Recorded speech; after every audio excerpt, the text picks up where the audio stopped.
Hello and welcome back to another arena draft with Mike. This is the fifth draft on the July ladder of Modern Horizons 3.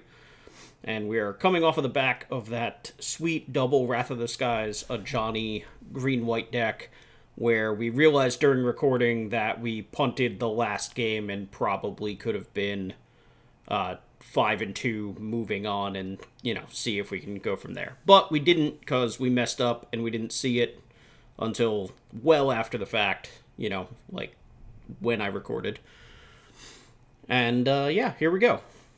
We have a slightly positive winning record so far, but only slightly. The good news is we gave up a lot of those losses in gold, where the losses don't mean nearly as much as the wins, so clean through that and into platinum. And yeah, here we go. Let's see what we open. Nothing that screams at me, oh man, am I glad I opened this. No Guide of Souls, no Amped Raptor, Writhing Chrysalis, none of the big heavy hitters. But we have Signature Slam here, which is a perfectly fine card to take right away. I don't generally like taking Cranial Ram, particularly first pick. It's a powerful card, but you can get them pretty late in drafts a lot of the time. I have drafted several white decks recently. And yeah, alright. We're just gonna try to take the thing that tends to be open. We're gonna grab the Cranial Ram. We get past the Marionette Apprentice.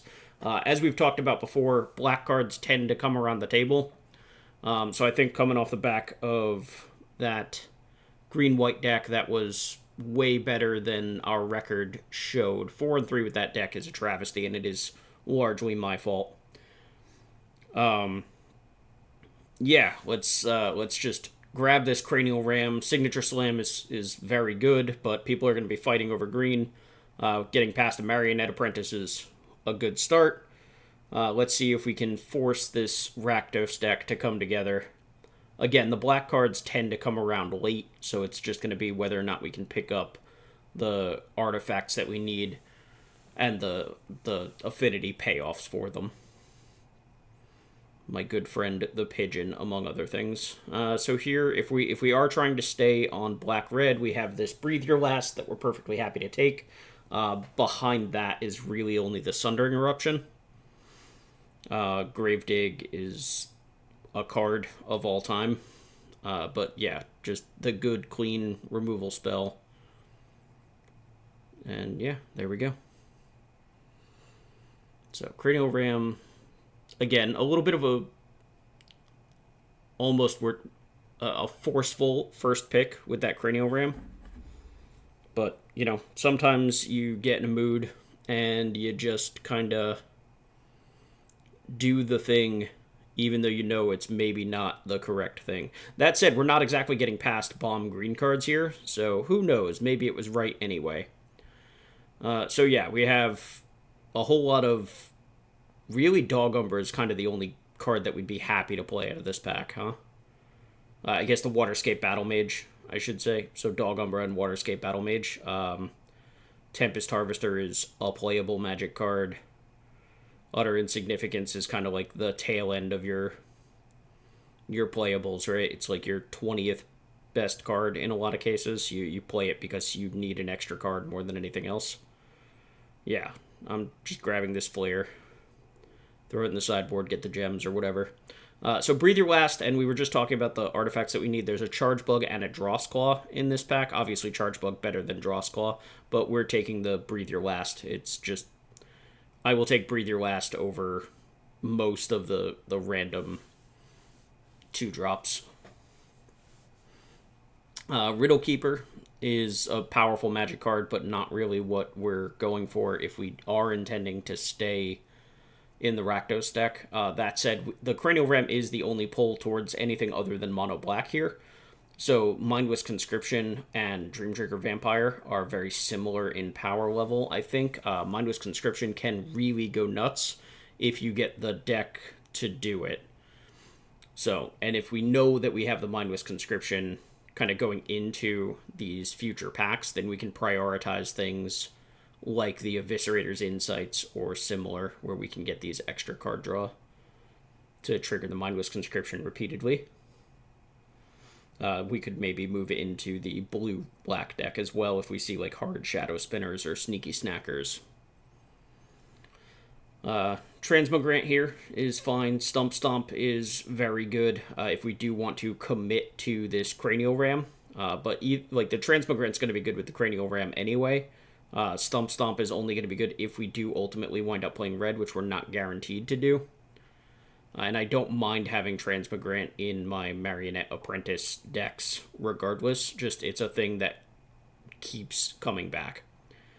So pick 8 and we see a second Mindless Conscription, and we are almost mono black here. This is the kind of start where in pack 2 we almost just want to get past a bunch of the black deals damage equal to the number of swamps you control, and like there's a non-zero chance that we just draft mono black this time around. So we'll see how the packs shake out. We're not passing good black cards. Black cards do tend to come around the table even if we were passing them. So there's a pretty okay chance that we're just going to wind up with all of the good black cards from this table, really. The Keurig Wheels, again, not a card that we're particularly excited to play, but if we do wind up mono black or very close to mono black, then the Keurig potentially could make our deck.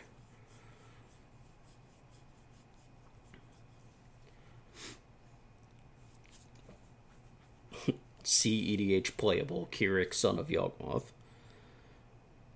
I am not a CEDH expert, don't quote me on that. Alright, another bad black rare, but that's fine. We're probably not going to play the Ripples, but who knows. Gravedig over, like, the Elk, I guess. So yeah, like, we're finishing up with pack 1, and we have a mono black deck with a Cranial Ram that we took over a Signature Slam. So, and as these packs have shown, again, like we didn't pass Signature Slam and then just not take a bunch of good green cards. Like, realistically, the only things that we have are, like, we could have picked up that Elk. And honestly, I can't really think of another high-quality green card that we would have really wanted. So I actually don't feel bad about this Cranial Ram that's also sitting in the sideboard right now. Sarpedian Simulacrum, again, very good if we do wind up in the Rakdos Shell. There's the last pick, Dross Claw, just reaffirming that we're going to get all the black cards that are playable. This pack, I think we're coming off of our mono black plan. The best 2 cards in the pack here, well, besides Writhing Chrysalis hanging out down there at the bottom, which is obviously the best card, but we're pretty far away from that. We're gonna pull this Cranial Ram, pull this Simulacrum back into the deck, and grab this Galvanic Discharge, passing a Charge Bug and hoping to wheel it, honestly. Wormcoil Larva or second Galvanic Discharge. This pick is kind of tough. Honestly, Galvanic Discharge is just such a good, efficient kill spell, but we are not going to be in an Energy Shell. So realistically, it is Lightning Bolt that can't go face, and that's it. Which, again, is very, very good, but we don't have a way of getting the extra energy, is what I'm trying to say. So it will only be killing small-ish creatures. Accursed Marauder, fantastic card. If we get super lucky, we'll wheel this Victimize, but I'm not really expecting that. Here's another Galvanic Discharge, which is wild. We've seen 3 in the first 4 picks, and we're picking up 2 of them. There's also a Writhing Chrysalis in that pack, which seems crazy to me. 2 Writhing Chrysalises just coming through. Maybe there just weren't good green cards in pack 1, period. Like, I know we weren't seeing them, or maybe the person that we're passing to in pack 2 just cut off green so well that they're getting rewarded here with multiple Writhing Chrysalises. If so, good for them. Sundering Eruption over a Charge Bug. We have a lot of 1 and 2 drops already. Sundering Eruption is a way to push through damage and also fill in a card in our deck that's, potentially takes the land slot.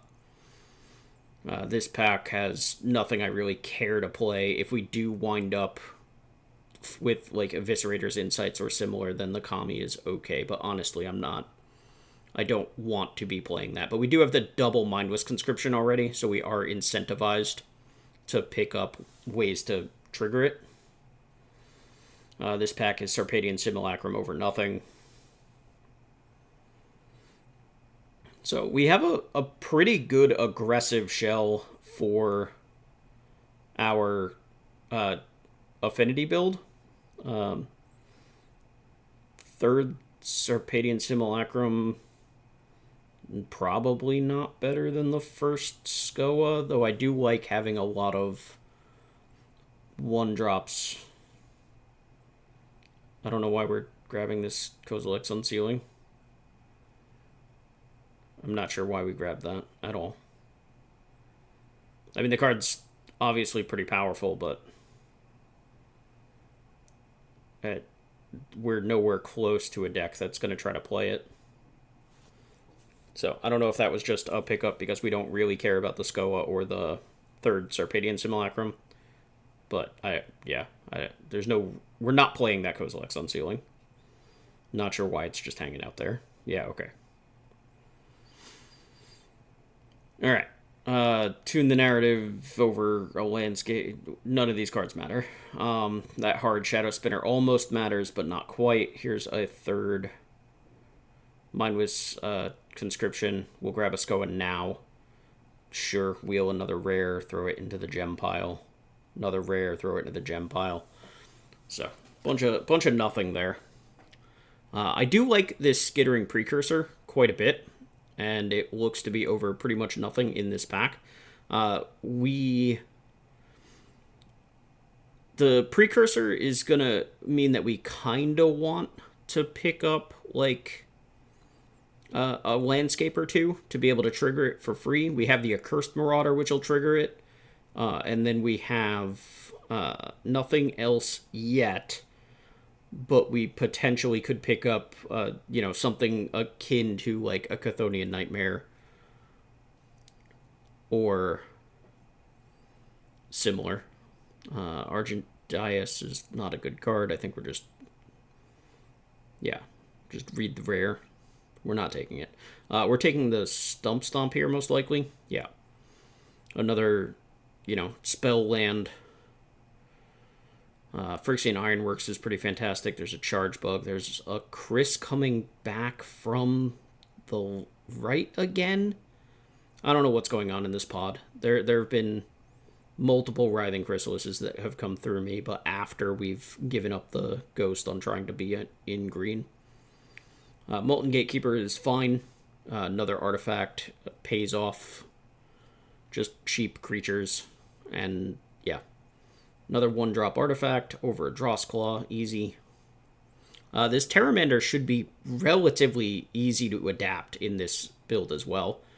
That's a gift. The Refurbished Familiar, pick 6. I absolutely adore this card anyway, and we were lacking in payoffs for having these cheap artifacts. So, these Mindless Conscriptions, unfortunately, we haven't seen really any way of paying them off. So even though we have 3 of them, it does look like they're gonna get the axe at some point. The Ripples of Undeath, not really a playable card anyway, so we're gonna wind up cutting that most likely. Fetid Gargantua here, over nothing, yeah.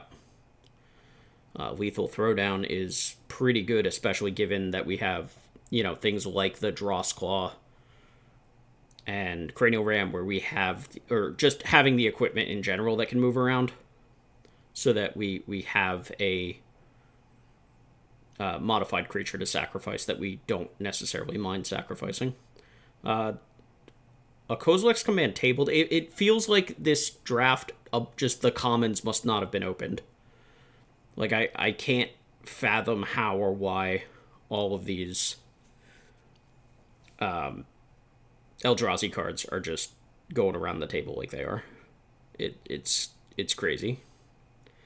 That Argent Dias is sitting in my deck at the moment, and it's very likely going to get cut momentarily. So, all right, here we go to deck building. We have some cuts to make. At a glance, I'm betting on the Argent Dias is going to come out. Yeah, the Ripples of Undeath, the Commies, and the Mindless Conscriptions, and that's exactly what Draftsmith is suggesting. And then it's cutting the Keurig as well, which is very likely true. Um, I don't see any real reason to play the Keurig. If we had wound up being close to monocolored, then that's a reason to play the Keurig. But obviously, we didn't. We are, a very solidly Rakdos deck. We have multiple 1-mana red cards that we want to get down early. Skoa at double red on the top end at 6 mana, I'm not particularly worried about.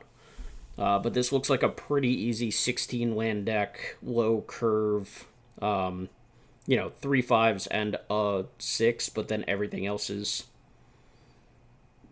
3 or less. And yes, I'm going to refer to the Refurbished Familiar as 3 or less, just based on how many artifacts we have at the 1 and 2 spots. I don't expect to be paying full price for the Refurbished Familiar, so. Do I need 8 and 8? Probably not with 2 red modal dual-faced lands, right? This should probably be 9/7 with the 2 modal dual-faced lands, since both of them are red. It's probably the only change that I would really make here. Playing the Gargantua over the second Gargantua is fine. Like, realistically here, the only cards to consider are the Keurig, and I guess we could consider the Ripples, but I don't see a world where that's correct to play. Alright, we did not adjust our mana, and I think that might be a mistake. I don't know if we'll wind up coming back to it later. But I do think we should have more more swamps than mountains, considering the Stump Stomp and the Sundering Eruption are both red lands. But here we go.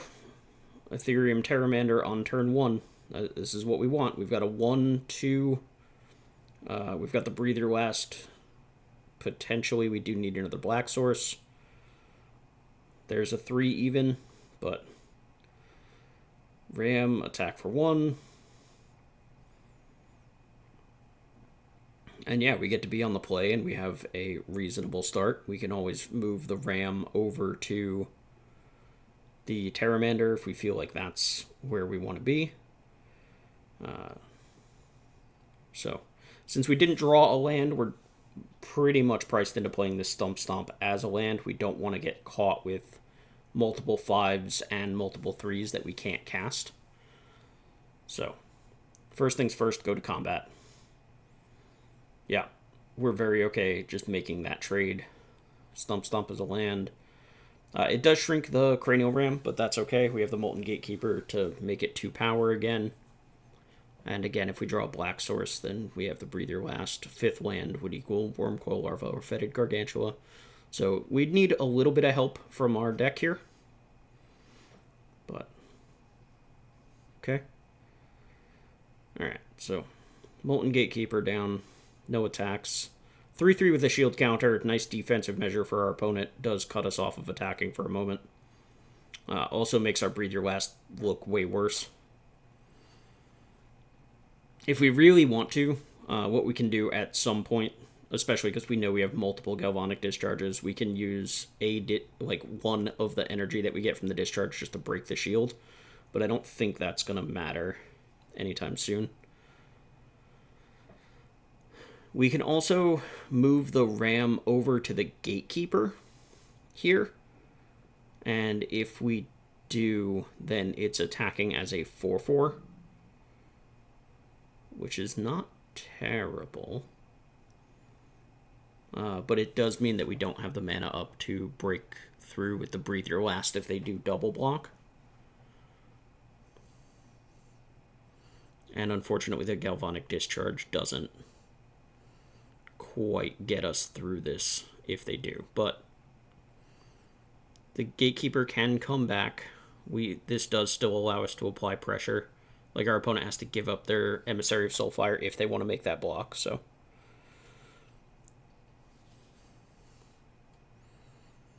We would have to choose between breaking the shield or killing the emissary, which is probably worthwhile to kill the emissary, but it's...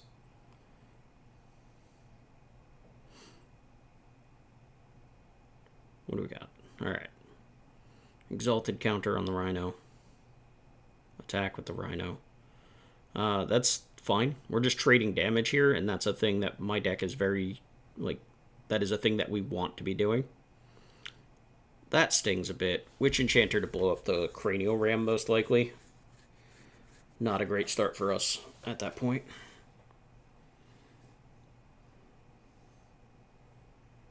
Are they killing the Gatekeeper? Oh. That's probably best case for us. Like, losing the Gatekeeper isn't good by any means, but it comes back. We can get some damage out of it. And we get to keep our reusable threat with the Cranial Ram, so. This turn kind of sucks, unfortunately. We are probably just stuck casting Breather last at some point. Yeah. The Breather West, it doesn't matter if they put the counters on first or after. Yeah, Breather West, kill the thing that we can kill, the Proud Pack. Still getting in, and we can't really do anything about it, unfortunately. And still no 5th land here. We do have 18 mana sources in the deck, so it's, I mean, it is what it is. It's just unfortunate that we haven't found one yet.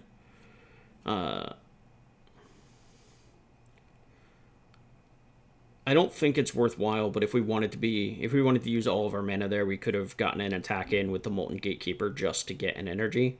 But we're on a 2-turn clock as it is here, and the Rhino does still have the shield counter.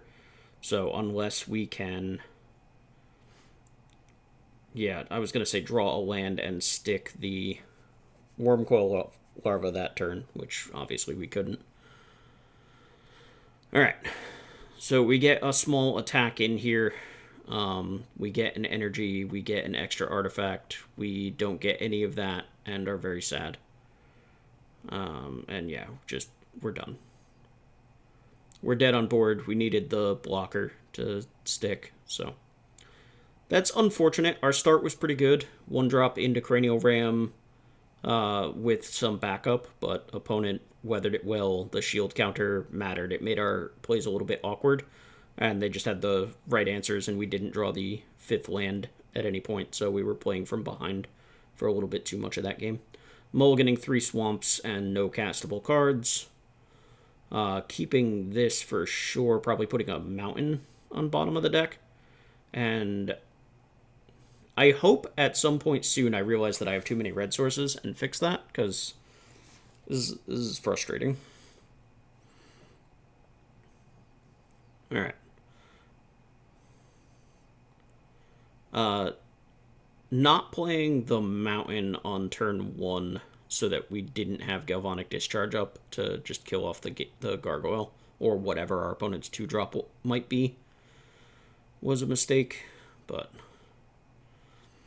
here I am thinking I might be playing against the same person twice in a row. I'm not, just for the record, but, you know, playing against blue-white energy 2 times in a row is alright.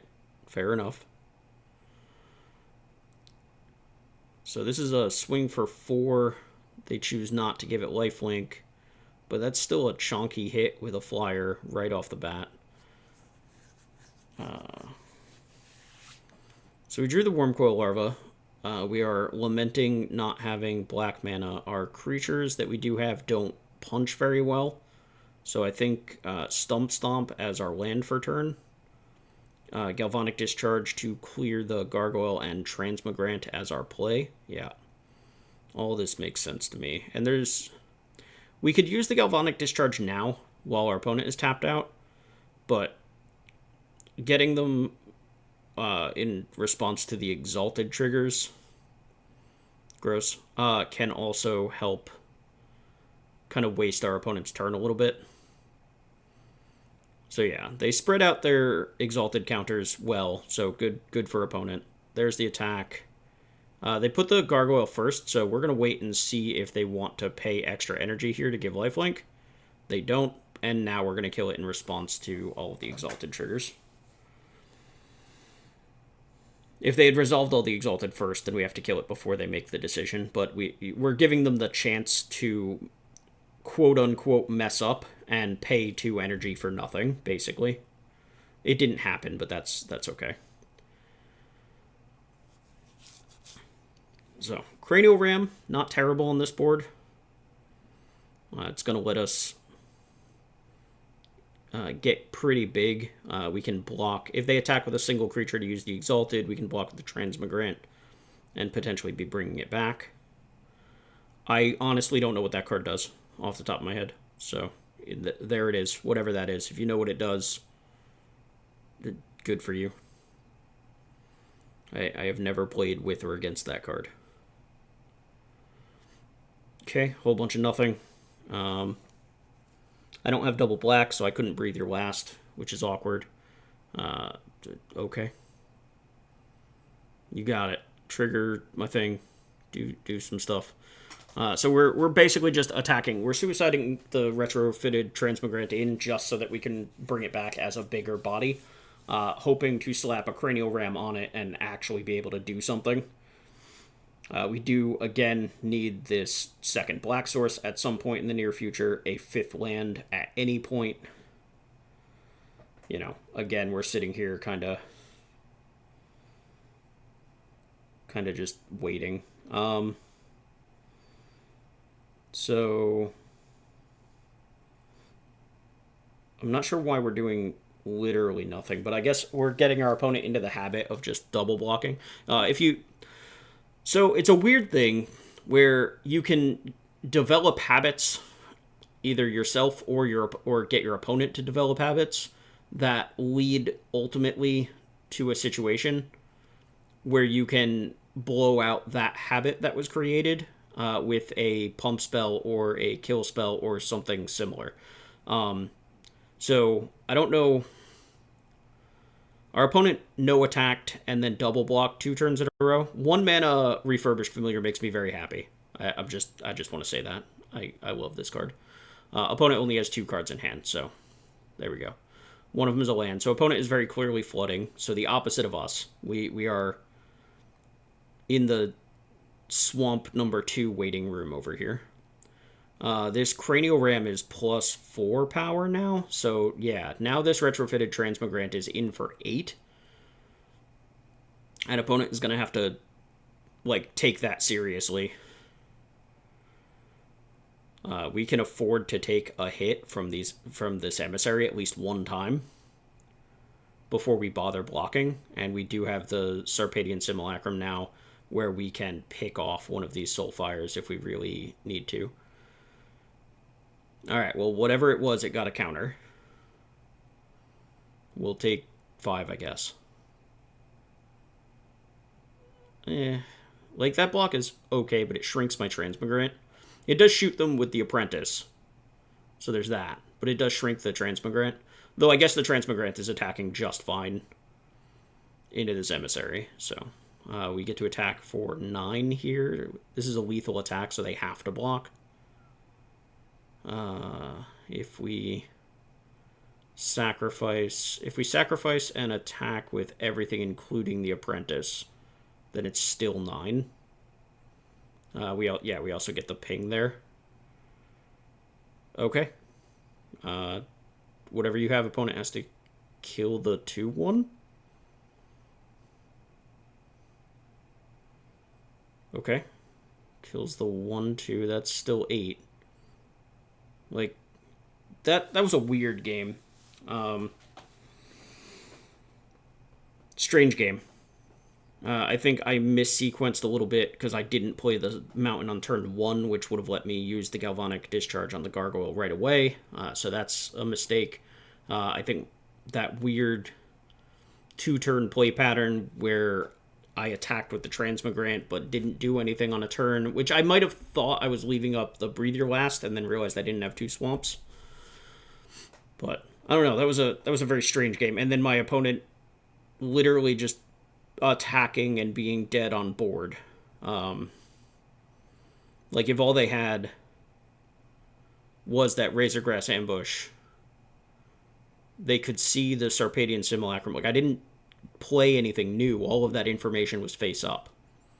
So that was a very very strange turn. Also, they would have been dead if I hadn't have blocked with the 1/1. Even if they did kill the familiar correctly instead of incorrectly killing the marionette apprentice. The killing the familiar would have kept them alive at 1 because it both reduces a power from the transmigrant, stops 2 damage coming through, but they take 1 damage from the marionette apprentice trigger. But then they can't kill anything I have for the rest of the game. So there is that. Yeah, only red source was a stump stomp this game, so handful of red cards, but we did have at least the stump stomp, so we did have a red land. We drew the second mountain, so the Skoa is online once if we ever get to 6 mana. As we've seen in the first couple games, apparently drawing past the 4th land has been a bit of a problem, but that's okay. Yeah, I think we just get the Ironworks down here, no attacks. The 1/2 Nyxborn Hydra is not threatening, so I don't see much of a reason to do anything about it. So we don't really have anything to do with our mana here. I think we can attack and then use to get the energy off the Ironworks and then sacrifice the Simulacrum to kill the Voidcraw here. Yeah. So basically the attack, we knew the damage wasn't going to go through. The point of the attack was literally just to get the energy off the Ironworks. And now we get to play a Gargantua because we actually have 5 lands this game. Thankfully our opponent didn't have a Hopeender Coatl. Second Voidcraw. So we are going to murder that card. We just need to figure out how we want to try to do that. We'll see if opponent has any blocks that they want to make. Presumably they're not going to. We are deciding if we wanted to use our mana to pump or not. Here's a Gatekeeper. Here's a Galvanic Discharge to kill the Voidcraw. Really, we're just making sure the Voidcraws die. Like, 1, it's a burst of mana, because that thing is a functional Soul Ring, and it's also card advantage. And if our opponent is playing multiple Voidcraws in their deck, then they have big mana payoffs somewhere in their deck, right? So we just need to make sure that we aren't just getting beat by some, like, quick Kozilek or something along those lines. Opponent is choosing to chump block this turn, which is fine by us. So, yeah, there's the first big dumb creature. We do have it covered with Breathe Your Last. I think here is where I realized that I can't activate my Ironworks because it's sorcery speed only. And if I had realized that, I would have made the golem on my turn a moment ago, but silly me, I didn't. It does, if I want, give me the opportunity, to just 1 mana Galvanic Discharge the Drowner, because I didn't make the golem. So, there is that. There's the 6th land, so we do have Skoa, so we can get, a surprise 4 to the dome with a Skoa on one of these turns if our opponent takes just a little bit too much damage. Here, I think we just play... Okay. We get 1 extra damage there. We get to Skoa there. Boop. Boop. Alright, so we're just showing our opponent all the pressure. We do still have the Breathe Your Last, so if their plan is 1 big dumb creature, we've got it covered. Transmigrant, get a trigger off of the Gatekeeper, put you to 5, attack with everything, get an energy. Opponent has to have something to not be dead. As it is, they have to, like, at a minimum, deal with the Gargantua and block something. Kozilek's command is pretty good. But what did they choose? They chose make a bunch of spawn. Yeah, okay. So, exile my guy, make a bunch of dudes. Sure. So, block. So this is scary, because they have a lot of mana at this point, right? 5, 6, 7, 8, 9, 10, 11, 12, 13. So they can cast any big dumb creature in the set.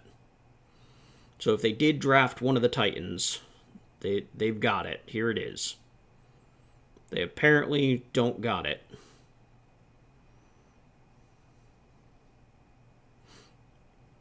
That seems like a strange time to concede, but like, they have blockers for a minute. But we'll take the win. That one was at least a little cleaner. Alright, so here we go again with the all-mountain hand that we are forced to mulligan because we are a base black deck and have too many mountains in our deck. This hand's a keep. I think the putback is probably the lethal throwdown. We have the Accursed Marauder, Galvanic Discharge, and Sarpedian Simulacrum all as, like, reasonable plays early, so I think it's the lethal throwdown. Everything else kind of does its thing as it is. The throwdown requires something else besides what's in my hand. And if we draw lands, we get to keep the Stomp for whatever that's worth. We don't have anything worth using with it just yet, but that's totally fine. Hopefully this game, yeah, hey, we did it. I guess we had the Simulacrum, so of course we did it. I was going to say we led on the mountain so that we had Galvanic Discharge, but now we have a 1-drop. Look, we're back to the blue-white energy decks. I'm not sure what it is with this league. Seems that people want to be playing blue-white energy this league. This is the third one. A little wild, but... so...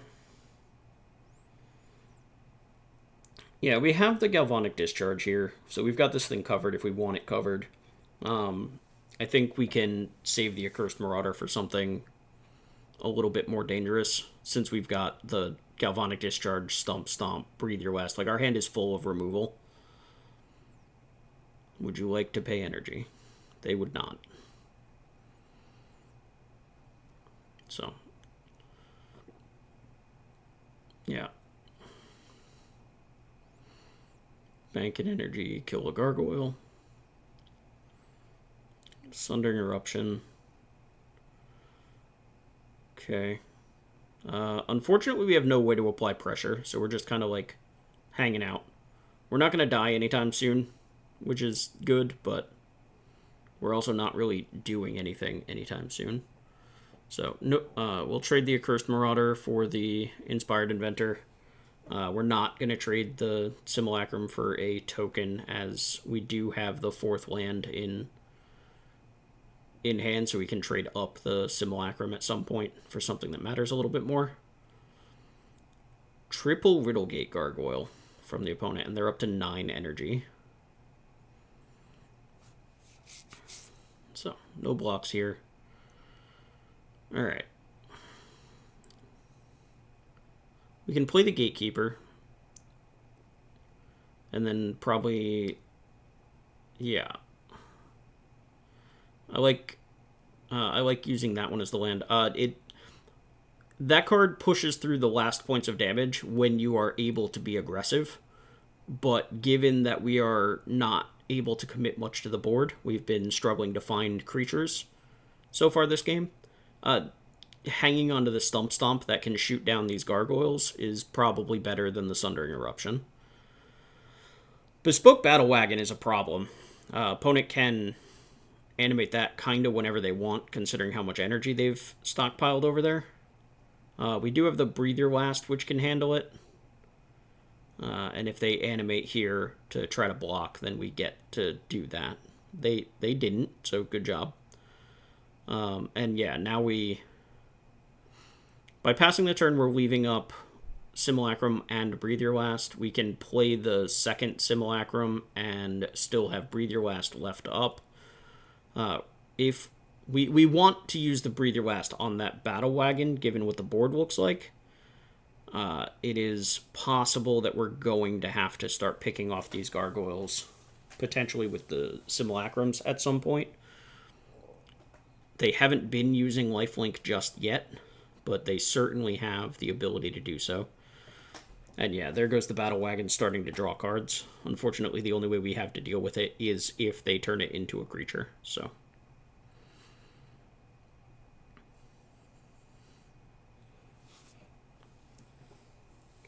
More attacks with flyers, I assume. I would be getting in with the servo as well, for what it's worth, but I don't think it matters too much.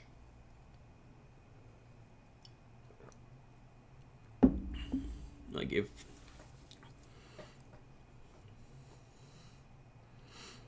Okay. Yeah, I was going to say, I have to assume we're putting a shield counter somewhere.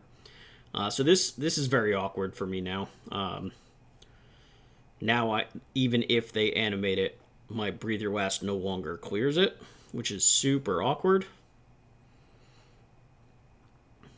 We can use the Breathe Your Last just on a flyer or a rhino now, because we're almost priced into it thanks to the shield counter. Discharge is a nice draw. I don't have any good attacks here, though, unfortunately. Any attack that I make, they can pay energy to animate the Battle Wagon is very awkward. So yeah, here we have Stump Stomp just to clear the last flyer. They have Thraben Charm to respond, so my Stump Stomp gets bricked. And yeah, that stinks.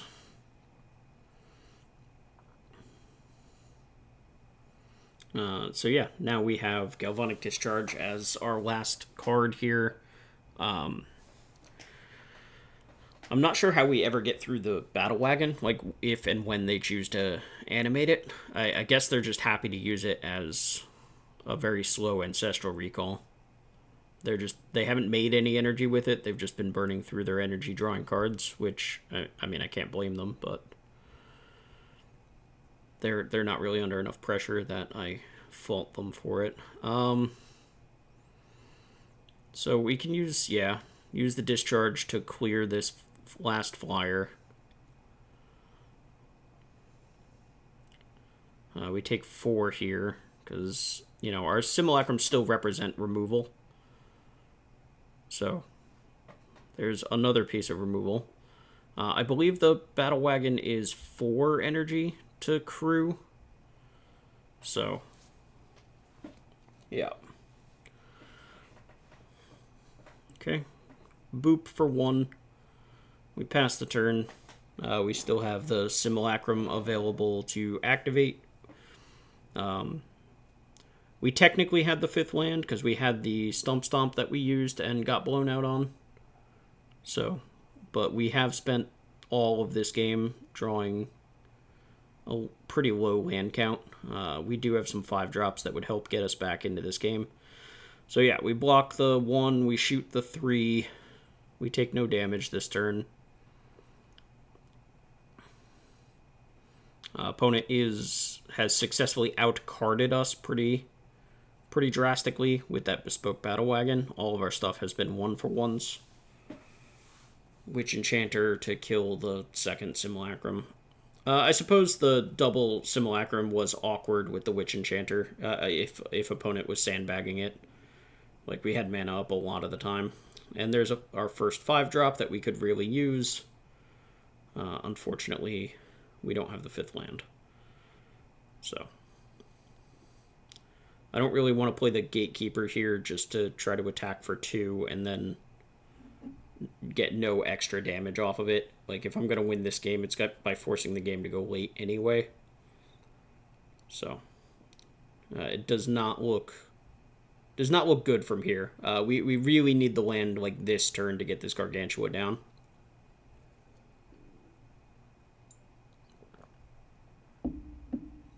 Another Emissary of Souls. I think I'm about tired of seeing that card in this league. It's what, like the fourth one? Maybe fifth one this league.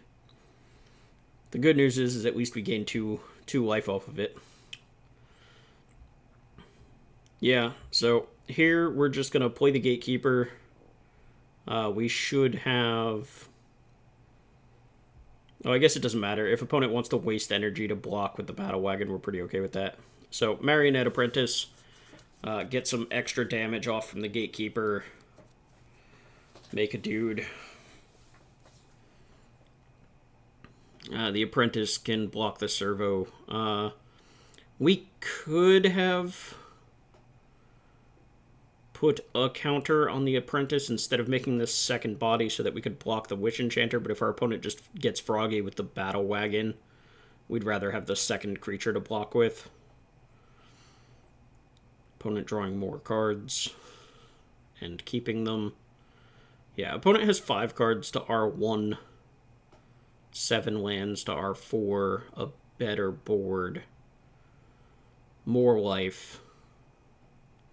Like, we need to hit a land for this Gargantua. The Gargantua has to stick, and then it has to draw us into, like, I don't even know what, a worm, maybe?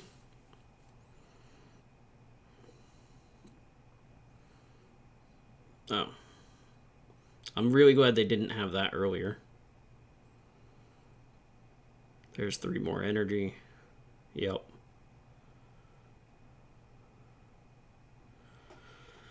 Okay, well, step 1, we found a land. So here's our big dumb idiot. And there's a counter spell on our big dumb idiot. And yeah, I'm out of here. Unfortunate, really unfortunate game. We just never really found any action. All the kill spells in the world. Our deck has a lot of kill spells, and we found many of them, but never found any way of pressuring our opponents. Just none of the... No Transmigrant, no Dross Claw even, like nothing that let us force damage in. Unfortunate. This hand seems fine. It's not insane by any means. We would really like to draw a 2-drop here, I think. But if we draw a 2-drop, our curve is good. Now, if we don't draw a 2-drop, we still at least have a Galvanic Discharge up. Nightshade Dryad. We're going to kill that. Bolt the bird, as it were. Transmigrant in for 1. And then next turn, most likely the Skittering Precursor. Or we just take the turn off to murder the bird before anything goes horribly wrong. Obviously, it's never nice to give your opponent card advantage, but I don't want that bird to be triggering at our opponent's leisure. So let's just get it out of here. Knowing about the Hope Ender Coatl is also pretty relevant, because normally, like, we, in a normal world, we just jam our 3-drop this turn, but because we know about that Coatl, attack for 1, they could flash it into block, but we're just going to play this Drossclaw instead, because we're not going to get got by this Force Spike. So, yippee knowledge. We kind of get away with 1 because of the information, which is nice. Sure. Sink into Stupor on my Drossclaw. You got it.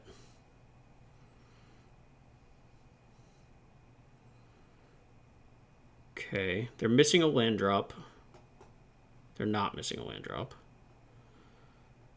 Kozilek's Unsealing. So, now that they don't have the mana up, we'll get our 3-drop down. We can, assuming they either tap out again or, there we go. Yeah, now we just get to attack. The lethal throwdown will also trigger the skittering precursor, which is nice. I don't care to do anything about this. If they want to block the transmigrant, that's totally fine. I don't think it's worth the Hope Ender Quaddle here. Yeah. Block the transmigrant. Let's get the Drossclaw down. So we can get the Drossclaw down and then throw the Germ at the Quaddle if we really want to. Though our opponent... they're on 5 lands. They didn't play a land this past turn. Yeah, we can just get the Transmigrant back for our 4 mana, which is a more mana efficient turn. And then we're pressuring our opponent for quite a bit extra. Because now we can... Okay, we should... Alright, we should have played the Ironworks first to get the extra energy here, if that was our plan. Barring that... If we're doing nothing, then we're holding up Breathe Your Last and just hoping our opponent plays something dumb and we get to kill it. That's fine.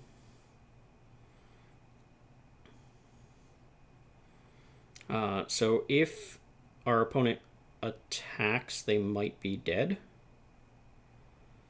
But potentially at least, if our opponent attacks, we can Breathe Your Last the Voidcraw, and then Drossclaw plus Equip, which should be lethal. Forget the Germ. We skipped the Germ and just Equip. Alright, so they didn't attack. So we're still going to kill the Voidcraw. They did not appear to get priority there. So this is a forced chump block at least, where they're going to take 1... Yeah, I don't quite have enough mana to kill them, right? I need 1 more to equip. Oh, we drew the land. Perfect. Okay, so yeah, they are dead. Yippee. We did need to draw the land there, but if we find the land, then we are representing lethal. So good job. Way to go, deck. You found the land. We hit land 5 this game. Yippee. Alright, so where are we at? We have 2 losses. We knew that. Are we at 3 wins? 3 wins. Alright. So, some unfortunate losses. We're at 3 wins. The 4th win is break even. As far as the cost of the draft, basically. This hand is fine, demonstrating once again that I need more black sources in my deck. And again, this is like current me that just happened to notice a thing that past me didn't notice. Which is, you know, it happens. We drew the 2nd swamp, so everything is fine. No harm, no foul. See if my opponent wants to make this trade. They do. We're very okay with that. We don't really have very much by way of follow-up, and we don't want our opponent going, you know, Terramander into Cranial Plating into Refurbished Familiar or something like that when we don't have plays to make. So we're happy to make that trade. We're also hoping to draw a little bit more of our late game. So yeah, so there's the Cranial Ram. So we play the Precursor here. Okay, we play the Gatekeeper. That's fine. The Gatekeeper is better against removal. Like if our opponent has a kill spell or 2 cheap creatures to buff up the Cranial Ram, we can trade with the Germ at that point. They're also taking some damage off of their Barbarian Ring here. Barbarian Ring is fine, but at this point it will have dealt as much damage to them as it might to me. Also, apparently they're on Mardu. So, just something to keep in mind.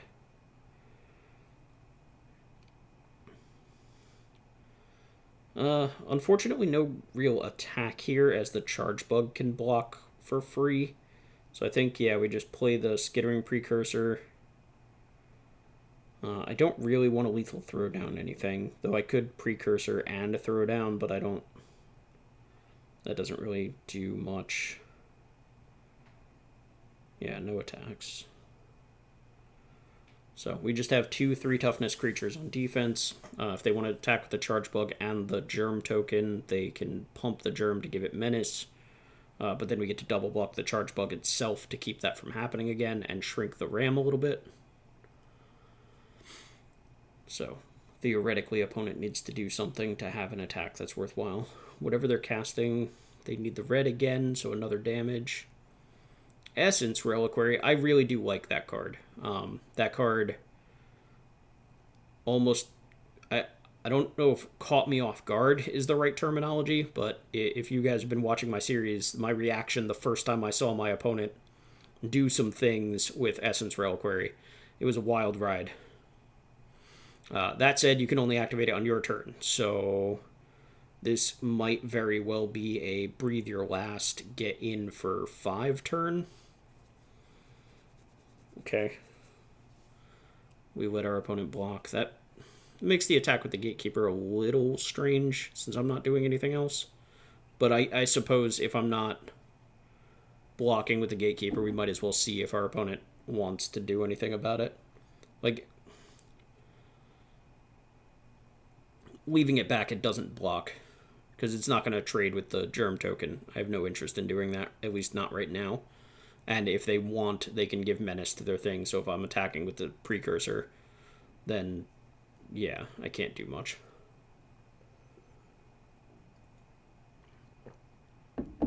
Alright. So whatever opponent is doing costs 5. Okay. Sure. So they're going to get to draw 1 and lose 1. They have 3 artifacts. And we're going to breathe your last that thing and gain 2 life.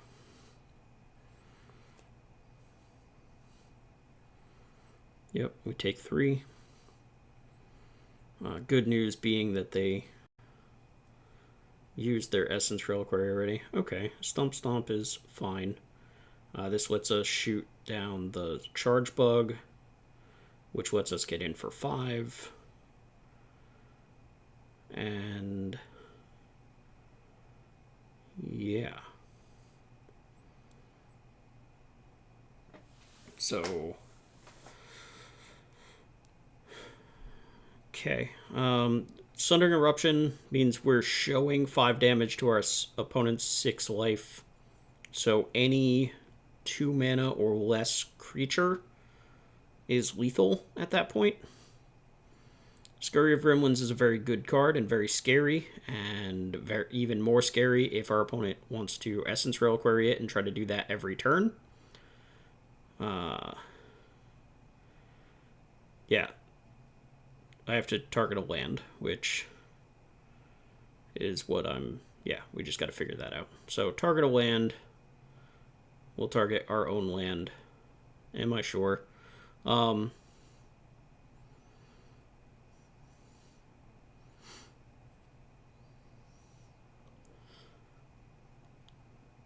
So the reason for targeting our own land here is just in case our opponent does manage to not be dead here and they have some other off-color card that's trapped in their hand. We don't want to fix their mana for them so they can play it.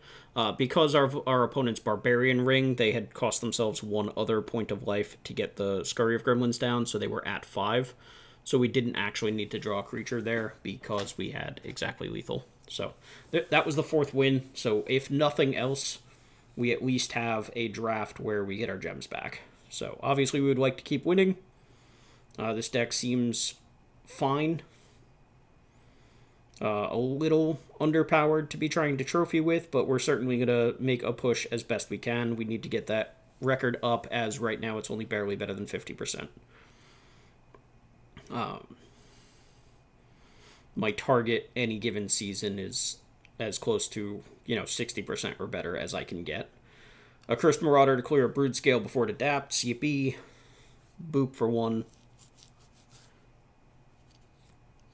I do tend to like using a Cursed Marauder early rather than later. I know it can kill bigger things later, but that's assuming your opponent doesn't have some shitter just sitting around that they don't mind sacrificing. So if you have a reasonable target early in the game for a Cursed Marauder, just take it. Opponent giving me the oops, presumably because they're on green, green, green and don't have their second color yet. Cycling, sure. Get a guy, sure. Oh, my opponent's sleeves, I love them. I love those Synthland sleeves from the Secret Lair. I think I have those, but I wish that they were actually lands rather than sleeves. If those land, like if that land art had been lands in Arena, then you wouldn't see me using these Theros ones, even though I like those too. Those synth lands make me incredibly happy, as an an old man who played a lot of old Street Fighter and video games in the late 80s and early 90s. Anyway, our opponent missed their second color and conceded, so we'll take the W's where we can get them. So that's win number 5. Yippee, we have a good draft for a change. I say for a change, like we just had a little bit of a bad run. It's okay.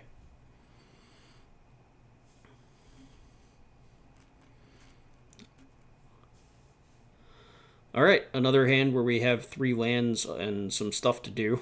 Also another hand where we would like to find the second swamp at some point, but not necessarily right away. Gargantua does mean we do want any land at all sometime in the next couple turns, just to make sure we can get to 5 and cast him. But double Simulacrum with Galvanic Discharge means we're going to be able to clear kind of anything for the first few turns of the game, at least. There's the 4th land, at least, so the Simulacrums act as removal spells now. We can probably go second mountain here so that we can attack for 2 and just discharge this Void Pouncer out of the way. Or offer the trade this way. That's fine too. I think I still like playing the mountain though, because leaving up the discharge, like, what if our opponent played something we wanted to discharge, like a Void Craw this turn? Just small sequencing errors can cost you percentage points. Like if our opponent had played a Void Craw that turn instead of a Glimpse, then we would be much sadder right now. Getting to Stump Stomp the 3-1 with a Simulacrum is very funny to me. Like I don't know that I've ever gotten to punch a thing with a Simulacrum and have it be relevant. So that's funny. That's cute. Boop boop. Opponent is, if they got something big, they get to cast something big. Unfortunately, discharge. I can only clear 3 toughness, so they have 7 mana. Don't be too bad, please. Okay, that could be way worse. It's terrifying. Okay, we managed to get that stop set before they went straight to combat. Yeah, if you don't get that stop set and your opponent goes to combat, then they get the trigger, and that's awful. Though they were very likely to just trigger on the line breaker itself to give it haste, but either way, we'd rather not let them get the trigger just in case they targeted a token. We would have taken unnecessary damage in that case. Here's another random 1/1. Okay. God, that's so many spawns. They are almost... Okay, so they're almost priced into doing this. So they're sacrificing basically 3 spawn tokens to clear a Simulacrum, and then they kind of have to do it again, because otherwise I can just trade off the Simulacrum for the Spawn Gang Commander before they get to use anything. So this at least leaves them with the Spawn Gang Commander in play. That said, I'm no longer scared of them having like a bunch of giant Eldrazi, since this happened, obviously. This turn, I think it's just better to play the 5-drop. We could clear the Spawn Gang with the Accursed Marauder, and get in a couple points of damage. But I think it's best to just get the 5-drop down so that we can draw some cards next turn and get some bigger attacks in. Okay. First things first, let's draw some cards.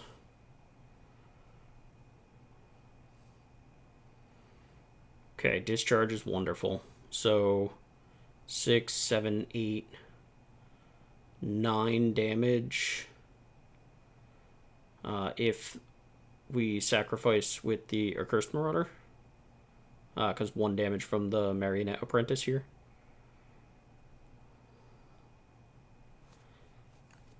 We could have sacrificed the Fabricate token rather than... Oh, no, we can't. Never mind. I'm sorry. Accursed Marauder is non-token creature. Anyway, we have 3 things to our opponent's none, and they have 2 cards in hand and blew all their mana. So, yippee, we won that game. That game was very scary. Rank up. Yahoo. Platinum 3, I guess. Okay. Alright, we're playing for the trophy. Considering we started off 2-2, playing for a trophy is pretty nice. If we get it, wonderful. If we don't, I'm going to call that a success anyway. This draft is pretty schmedium to be playing for a trophy. Happy to be doing it, but that, you know, let's just say some of the decks that we've played for trophies with, like, you look at them and they for sure were good enough to be playing for trophies. This one I would not have looked at and been like, this one's going to make it to 7 wins. But we take those.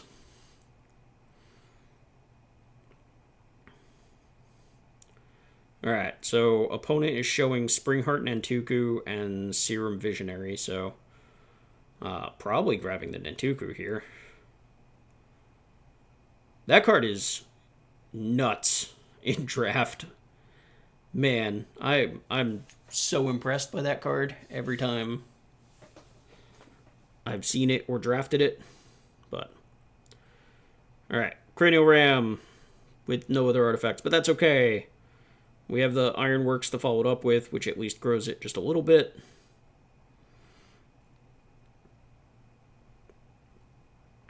Oh. Oh, that's a problem. We probably just need to murder that thing, right? Like, as much as I would like to get the Ironworks down. Yeah, let's get that out of here. Springheart +6 is pretty good. Notably, we could have Accursed Maraudered there instead, but it's less mana efficient. And, you know, saving the 2-drop for a turn where we can potentially double spell was something on my mind there. Alright, they're not kicking this, which means, like, they're missing a land drop if they're sacrificing their guy here. So, they get their red source. That landscape does not find red, does it? Doesn't like the... okay.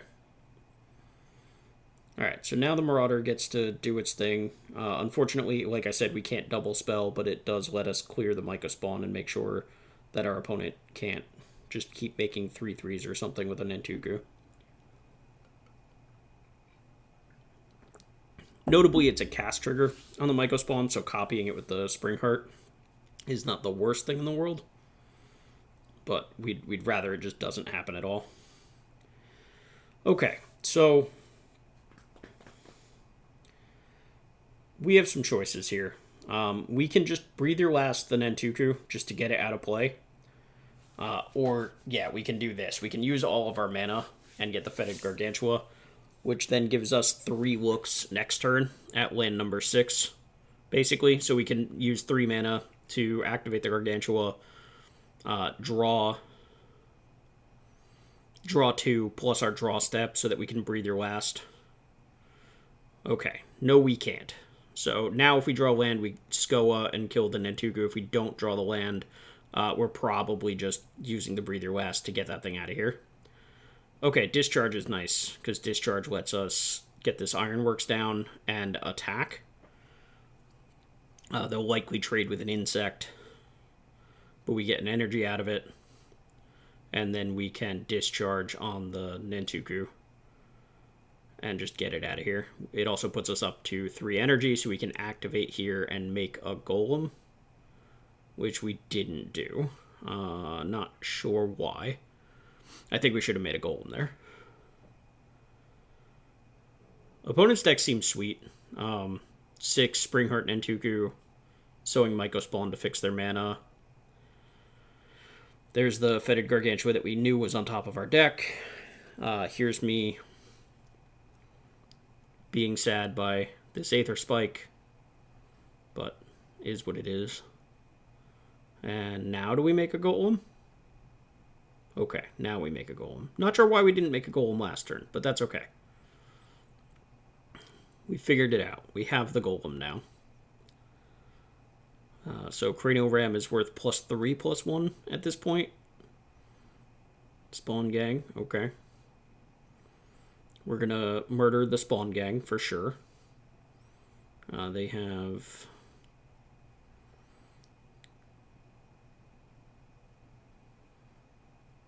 Okay, so...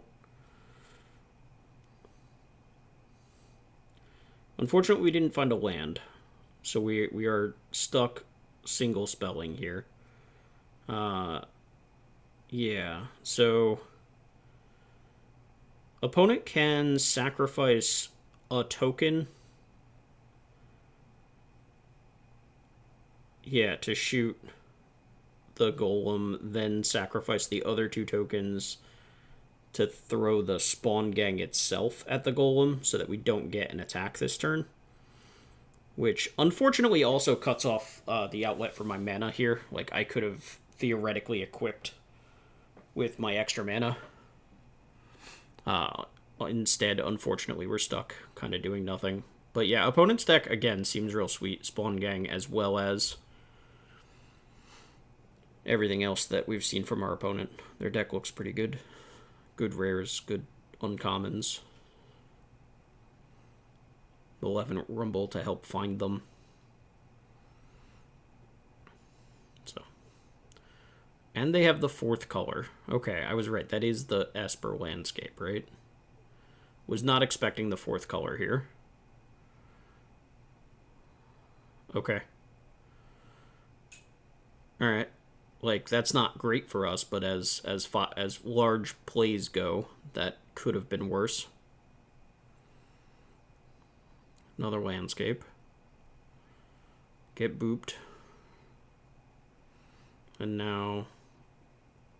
Okay. The extra land is pretty whatever. I think we should just get down this Gargantua. We really want to set up the draw, and our opponent doesn't actually have blue mana up right now, so we don't have to worry about a second Aether Spike. And we had an extra mana for Hopebender Coatl, even if they did have a blue, but...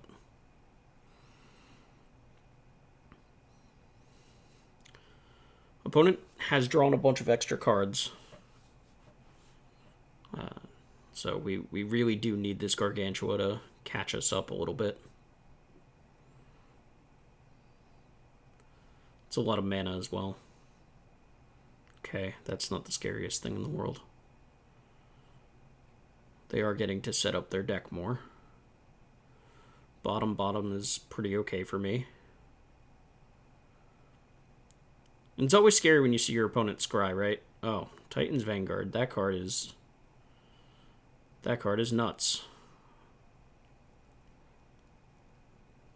Larva's nice. Okay. So, what do we want to do here? If we activate the Gargantua, that uses 3 of our mana, only leaves us with 3 left over.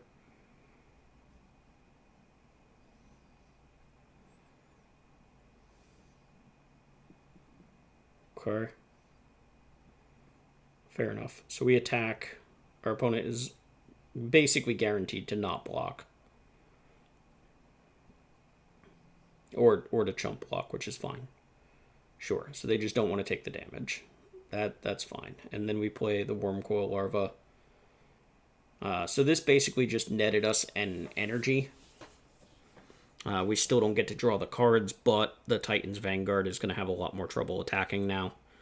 Even if they have a kill spell for the Wormcoil Larva, as long as we split it into pieces, and we still have a Death Touch blocker. So we might take a bit of a hit, but we can very well survive. Horrific Assault, sure. So this is what we were trying to figure out, right? So now they need a second kill spell to clear the Death Toucher, or the Titan's Vanguard just doesn't matter. Okay, that was bad for me. That was super bad. And they found a Breaker of Creation. Oh boy. Oh boy. Oh boy. 1, 2, 3, 4, 5, 6, 7, 8. And they can cast it. Alright. So I have to shoot this token to stop the Breaker, because they only have a single colorless mana outside of this token, but then I'm getting run over by this Vanguard. I don't have the second mana to equip the Cranial Ram either to try to trade. So next turn I need an artifact. There's the second colorless, so there's the Breaker anyway. We're super dead. I don't think I can come out of this at this point. My deck just doesn't have the power level here. Yeah, there's 2 lands, so Cranial Ram makes me 6 power. I can trade with the Breaker after sacrificing 2 lands and take 8 and go to 1. And then I need to find an out to the Vanguard, and my opponent has to have nothing.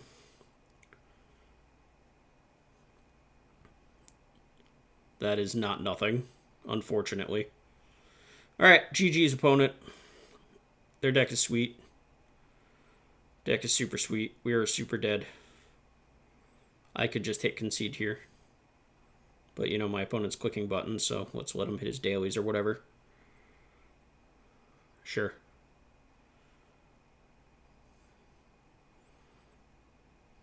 Yep.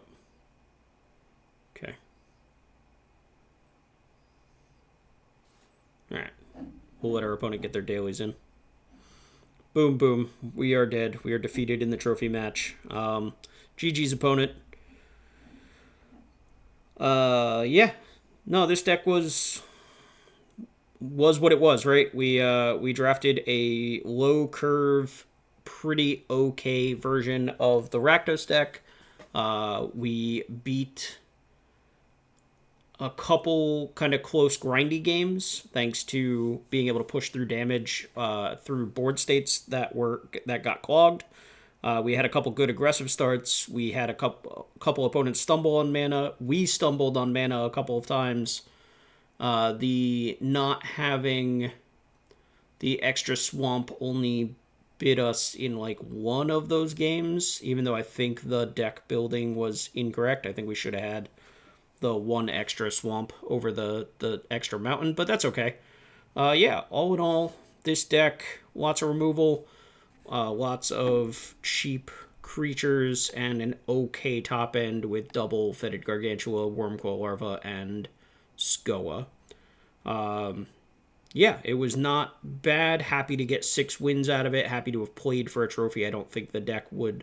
I think if I ran through that deck, 10 times, I don't think I would get to a trophy game more often than not. But we'll take it when we can get it. Anyway, thanks for watching, everybody. Y'all have a wonderful day.